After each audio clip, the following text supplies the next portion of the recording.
Merhaba arkadaşlar, yepyeni bir inceleme videomuz var. Bu sefer kanalda bir sürüsü olan Garmin yol kameralarından bir yenisi var. Bu incelemede Garmin Dashcam Mini 2'yi inceleyeceğiz. Kanalda biliyorsunuz Mini var, Dashcam 46 var, Dashcam 67W geniş açılı olan var. Bu da Mini 2. Mini 2 Garmin'in en küçük yol kamerası. Artık sanırım Mini'yi satmıyor. Dolayısıyla Mini 2 olarak çıkarttı bu kamerayı. Stabil bir yol kamerası istiyorsanız, pratik, küçük, arabanın önünde gözükmesin diyorsanız Garmin'in ürünlerini tercih edebilirsiniz. Bu fiyat olarak daha ulaşılabilir ürünlerden biri. Dolayısıyla da size incelemek istedim. Kanaldaki bu videoların hiçbiri işbirliği veya reklam videosu değil. Tamamı benim veya çevremin aldığı ürünler.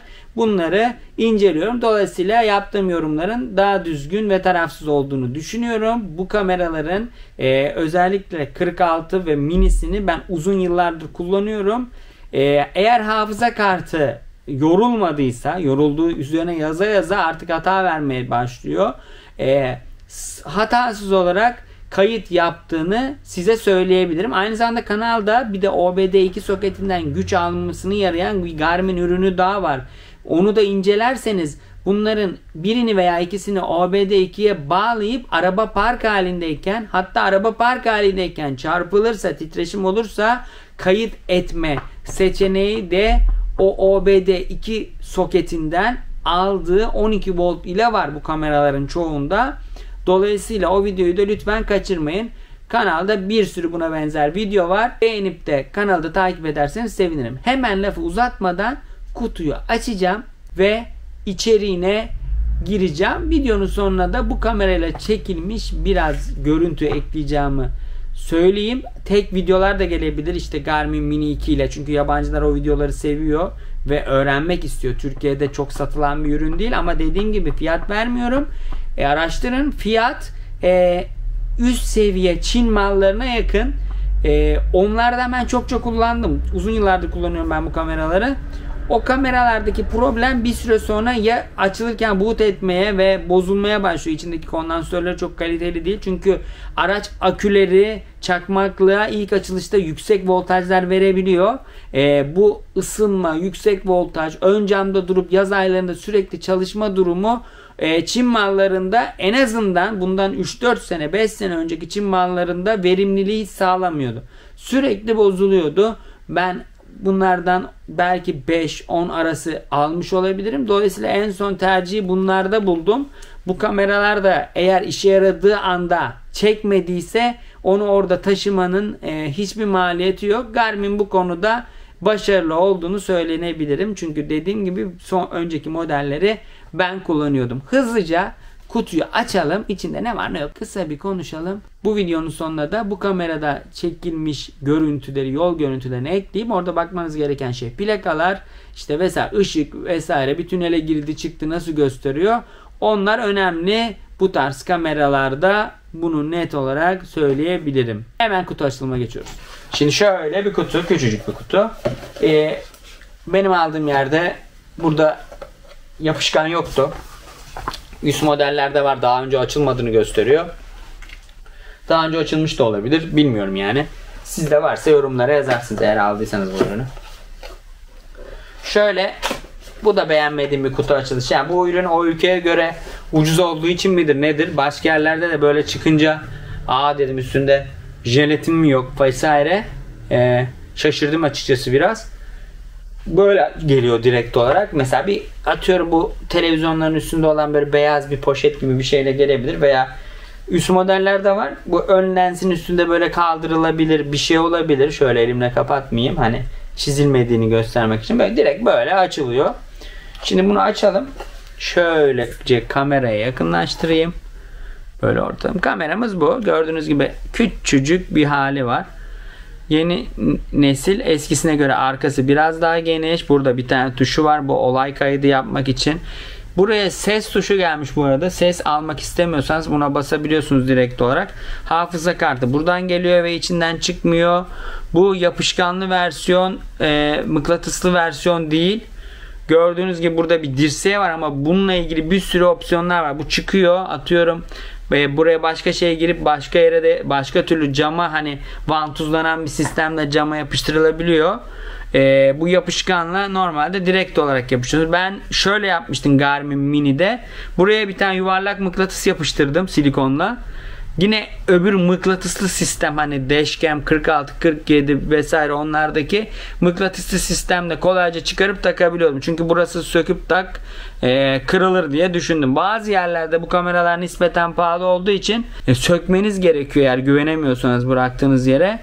Dolayısıyla buradaki plastikli girçik sistemi bana açıkçası çok uymadı. Ben de buraya mıknatıs yayınlayıp kendi mıknatıslı sistemine döndüm. Ama öyle opsiyonlar da satılıyor, onu söyleyeyim. Şöyle bir daha dönün. Burada normalde bir ışığı var. Bu ışık işte yeşil yandı, kaydetti, kırmızı yandı vesaire, yanıp sönüyorsa hafıza kartı error verdi gibi durumları anlayabiliyorsunuz. Tekrar kutunun yanına gidersek şöyle koyalım. Mini 2'yi şu şekilde kutusundan aldığımızda, evet, kutunun içinde daha başka hiçbir şey yok. Şurada bir kullanım kılavuzu gibi bir şey var. Bir kere bunun kendine has bir kılıfı çıkıyor. Üstünde imza serisi diyor vesaire. Kılıf herhalde içine sarmalamak için.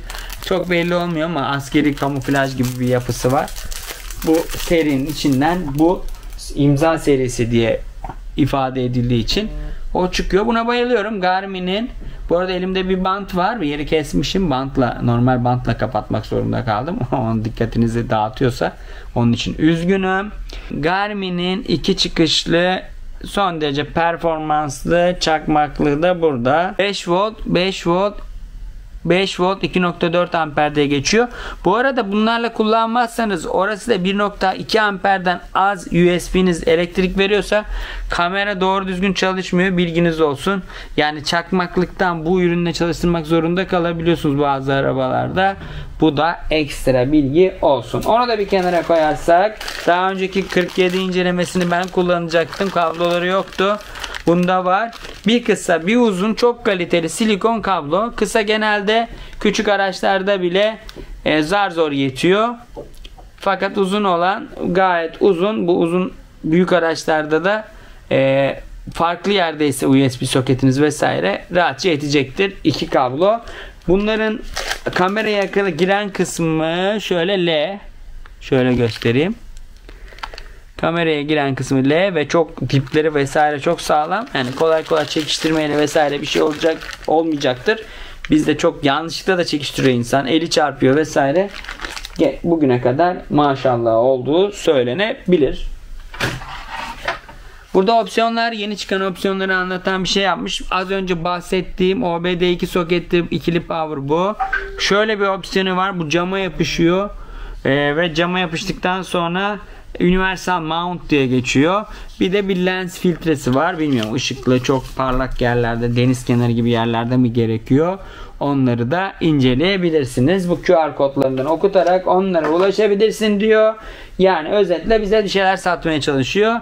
Bu sefer hani diğer kutulardan şöyle yapayım. Diğer kutulardan mıknatısın yedeği çıkıyordu. Cama yapışan mıknatıs. Bunda mıknatıs sistemi olmadığı için bu dirseğin ve yapışkanlı dirseğin yedeği çıkıyor. Veya bu iki ayrı arabada kullanmak için vesaire olabilir ama dediğim gibi burası plastik ama çok sert plastik. Ama eninde sonunda sıcak vesaire derken kırılır. Dolayısıyla buna başka bir çözüm üretmek veya hiç değiştirilmeyecek bir yere takmak, ben sökmem demek lazım. Bu ürünü kullanmak için bu da onun yedeğiydi. Şimdi videonun hemen sonunda bununla çekilmiş yol görüntülerini ekliyorum. Eğer bu video bu ürünle ilgili bir size fayda sağladıysa videoyu beğenmeyi, eğer bu tarz ürünlerden hoşlanıyorsanız kanalı takip etmeyi lütfen unutmayın. Ve kanalda dediğim gibi bir sürü Garmin yol kamerası incelemesi var. Bunlar işbirlikle veya reklam olarak alınmış değil. Bizim kendi aldığımız ürünler. Çevrem ve benim aldığım ürünleri birilerine faydalı olur diye incelemeye çalışıyorum. Bu videoda onlardan biriydi. Videonun devamında yol görüntüleri var.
Bir başka videoda umarım görüşürüz. Şimdilik kendinize iyi bakın.